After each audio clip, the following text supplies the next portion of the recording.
ॐ ह्रीं श्रीं लक्ष्मीनारायणाय नमः। ॐ ह्रीं श्रीं लक्ष्मीनारायणाय नमः। ॐ ह्रीं श्रीं लक्ष्मीनारायणाय नमः।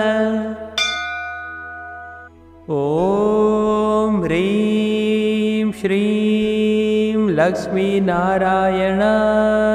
नमः। ॐ ह्रीं श्रीं लक्ष्मीनारायणाय नमः। ॐ ह्रीं श्रीं लक्ष्मीनारायणाय नमः। ॐ ह्रीं श्रीं लक्ष्मीनारायणाय नमः।